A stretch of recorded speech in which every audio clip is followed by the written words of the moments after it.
안녕하세요. 오늘 다룰 다양한 기사들과 온체인 데이터 파편들을 모아서 그 이면에 숨겨진 자본의 진짜 흐름을 추적해보는 출근길 브리핑 시간입니다. 피상적인 헤드라인은 걷어내고요. 시장 참여자들이 반드시 알아야 할 구조적인 메커니즘을 한번 깊이 있게 파헤쳐 보겠습니다. 네, 우리가 매일 스마트폰으로 받는 단편적인 뉴스들은 사실 그 거대한 기계장치 속 톱니바퀴들에 불과하죠. 이 톱니바퀴들이 어떻게 맞물려 돌아가면서 글로벌 유동성을 만들어내는지 그 원리를 이해하는 게 핵심입니다. 맞습니다. 그럼 바로 오늘 시장의 가장 큰 모순점부터 파고들어보죠. 청취자분들도 지금 시장 상황이 상당히 혼란스러우실 겁니다. 거시경제 상황만 보면 완전히 패닉이 와도 이상하지 않은데요. 네, 완전히 위험 회피 장세가 정상이긴 하죠. 그러니까요. 워싱턴에서는 트럼프 현직 대통령이 파월 연준 의장을 향해 사임하지 않으면 해임하겠다 이런 아주 강경한 발언을 내놓았습니다. 거기다 미국이 이란의 해상 수출입 무역을 완전히 차단하겠다는 지정학적 뇌관까지 터뜨렸잖아요. 상식적으로는 주식이고 코인이고 다 던지고 달러나 금으로 피해야 하는 상황이죠. 네, 그런데 비트코인이 지금 7만 5천 달러 선에서 아주 굳건하게 버티고 있습니다. 이 괴리를 어떻게 이해해야 할까요? 그 부분이 바로 현재 시장에서 가장 매력적이고 또 많은 투자자분들이 오판하고 있는 지점입니다. 방금 말씀하신 연준의 독립성 훼손 가능성이나 중동 해상 무력 차단은 완벽한 숏 시그널이거든요. 하락장에 베팅하는 시그널이라는 말씀이시죠? 네, 맞아요. 자본은 본능적으로 불확실성을 혐오하니까요. 실제로 알고리즘 트레이더들이나 기관들은 비트코인 하락을 예상하고 파생상품 시장에서 어마어마한 규모의 레버리지 숏 포지션을 구축했습니다. 매도 폭탄을 던질 준비를 한 거죠. 현물 ETF라는 구조적인 파이프라인이 있었습니다. 거시적 불안감이 최고조에 달했는데도 비트코인 현물 ETF로는 무려 4억 달러나 유입됐거든요. 와, 4억 달러요? 장중 변동성으로 가격이 크게 빠졌을 때도 매수세가 있었나요? 그게 정말 흥미로운 점입니다. 가격이 8,000달러 가까이 급락했던 구간에서 이른바 고래로 불리는 대형 투자자들이 단숨에 1,500BTC를 쓸어 담았습니다. 잠깐만요. 이 상황을 시각화해보면 거대한 압력밥솥 같다는 생각이 드네요. 압력밥솥이요? 재미있는 비유네요. 네, 위에서는 거시경제의 불확실성이라는 뚜껑이 가격을 무겁게 짓누르고 있는데 밥솥 아래에서는 현물 ETF와 고래들의 막대한 자금이 가스불을 최대로 켜놓은 거잖아요. 정확합니다. 그 압력이 팽창하다 못해 폭발해버린 게 바로 어제 파생상품 시장에서 일어난 대규모 숏스퀴즈 사태죠. 5억 3,200만 달러에 이어서 3억 5,598만 달러라는 천문학적인 숏 포지션이 연달아 청산당했죠. 하락에 베팅했던 돈이 오히려 상승 로켓의 연료가 되어버린 이 메커니즘을 좀 더 풀어주시겠어요? 네, 하락에 베팅한 투자자들은 비트코인을 빌려서 판 상태잖아요. 가격이 떨어지면 싸게 사서 갚으려고요. 그런데 고래들의 매집과 ETF 자금이 강력한 방어벽을 쳐버린 겁니다. 가격이 안 떨어지고 오히려 오르기 시작한 거군요. 그렇죠. 그러니까 거래소에서 경고를 보냅니다. 담보금이 부족하니 돈을 더 넣거나 시장가로 비트코인을 사서 갚으라고요. 눈물을 머금고 강제로 매수 버튼을 누른 거네요. 네, 그 숏 커버링이 매수세를 폭발시키고 그게 다시 가격을 올려서 더 높은 곳에 있는 숏 포지션들을 연쇄적으로 터뜨리는 도미노 현상이 일어난 겁니다. 거시경제 소음만 듣고 하방을 공격하던 자본이 온체인 수급에 짓눌려버린 셈이죠. 하락 배팅이 상승 동력으로 전환되는 시장의 역설이네요. 그런데 비트코인이 이렇게 7만 5천 달러 공방전을 벌이는 사이 이더리움 움직임도 심상치 않습니다. 이것을 더 큰 그림과 연결해보면 현재 시장의 자본순환 사이클이 명확히 보입니다. 지금 ETH BTC 비율, 그러니까 비트코인 대비 이더리움 가치가 10주 고점을 기록했거든요. 알트코인으로 자금이 넘어가고 있다는 뜻인가요? 맞습니다. 강세장 초기에는 비트코인이 블랙홀처럼 유동성을 빨아들이지만 강력한 저항대에 부딪혀 횡보하면 그 스마트머니는 덜 오른 우량자산으로 이동합니다. 이더리움 생태계로 자금이 순환하고 있다는 명백한 신호죠. 수급이 팽창하고 자본이 이동하는 궤적을 짚어봤습니다. 그럼 이제 구조적인 뉴스들로 넘어가 볼까요? 제가 오프닝에서 베네수엘라 이야기를 꺼냈는데요. 네.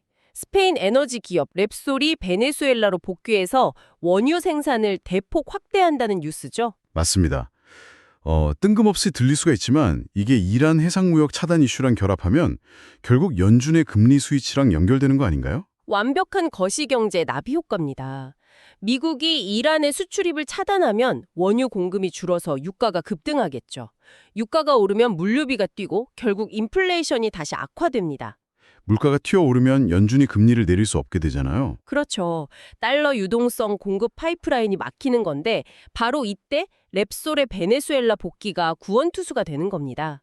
이란산 원유의 공백을 베네수엘라가 메우면 유가가 안정화될 수 있거든요.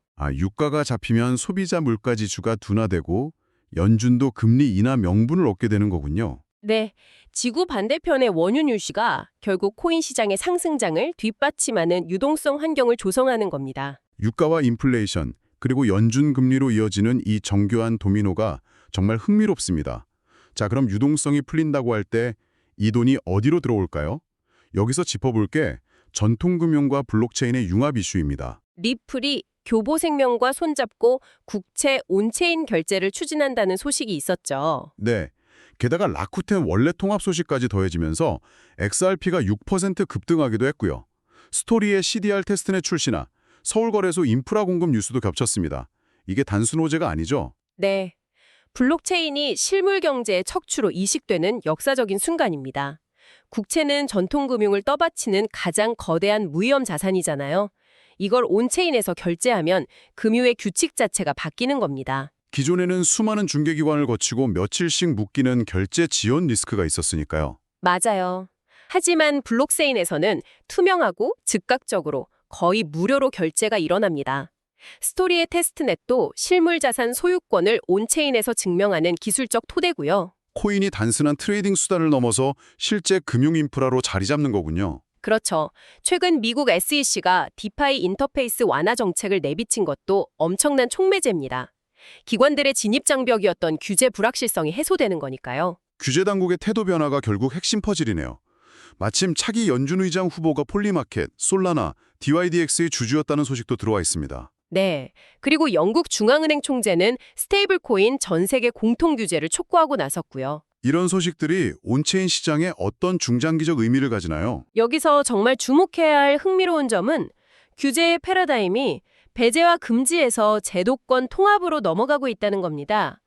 연준 수장 후보가 탈중앙화 금융을 이해하고 투자까지 해봤다는 건 엄청난 변화죠. 블록체인 생태계를 이해하는 사람이 룰을 만들기 시작한다는 뜻이니까요. 영국 총재 발언도 결국 스테이블 코인을 인정하겠다는 건가요? 맞습니다. 스테이블 코인을 글로벌 결제 시스템의 영구적인 구성 요소로 인정하고 새로운 시대의 금융 표준으로 세팅하겠다는 의지입니다. 네, 남미 유전에서 연준 정책까지 참 거대한 이야기들이 맞물려 있네요. 자, 그럼 당장 오늘 시장 참여자들이 투자 결정을 위해 모니터링해야 할 핵심 관전 포인트는 뭘까요? 아까 말씀하신 대규모 숏 청산 이후 파생 상품 시장은 어떻게 봐야 할까요? 레버리지 거품이 일시적으로 꺼진 이 텅 빈 공간에 롱과 숏 중 어느 쪽 자금이 다시 빠르게 쌓이는지 펀딩비 추이를 가늠해야 합니다. 또 ETF 자금 유입이 꾸준한 순유입 추세를 유지하는지도 매일 체크하셔야 되고요. 비트코인 생태계 밖의 지표들도 흥미롭습니다. 솔라나 온체인 활동이 급증하고 OLDI 같은 BRC20 토큰도 강하게 반등하고 있는데요.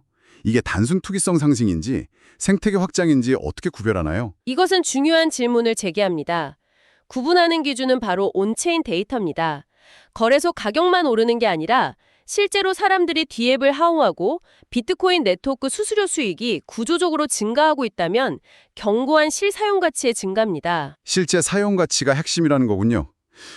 반면에 국내 거래소에서 그레이시, 토트넘 호스퍼 등이 거래 유의 종목으로 지정됐고 글로벌 차원에선 영국이 신비라는 텔레그램 암시장을 강력히 제재했습니다. 이런 규제 철퇴는 단기 충격을 주지 않을까요? 이런 사건들은 시장이 고도화되는 과정의 성장통입니다. 기관의 거대 자본이 들어오기 전에 펀더멘털이 빈약한 프로젝트를 쏟아내는 정화 과정이자 안심하고 투자할 수 있는 깨끗한 레일을 깔아주는 필수적인 대청소 작업으로 보셔야 합니다. 낡은 집을 헐어야 새 마천루를 울릴 수 있으니까요. 네, 오늘 브리핑을 통해 거시경제 압력 속에서 만들어지는 수급의 원리부터 실물 경제와 온체인의 융합까지 폭넓게 분석해봤습니다. 청취자분들, 전통금융의 가장 굳건한 요새인 국채가 이제 온체인 고속도로 위에서 결제될 준비를 하고 있습니다. 차기 중앙은행 리더십 후보가 디파이 생태계의 주주인 상황이죠. 전통금융과 탈중앙화 시장 사이의 경계가 무너지는 지금, 과연 주식이나 부동산 등 어떤 전통자산이 가장 먼저 국채의 뒤를 이어 블록체인 위로 완전히 이주하게 될까요? 이 질문에 대한 해답을 스스로 찾아보시는 것이 다음 사이클에 불을 선점하는 열쇠가 될 것입니다. 지금까지 토큰포스트 출근길 드리핑이었습니다. 시장의 흐름과 뉴스의 맥락을 이해하는 데 도움이 되길 바랍니다.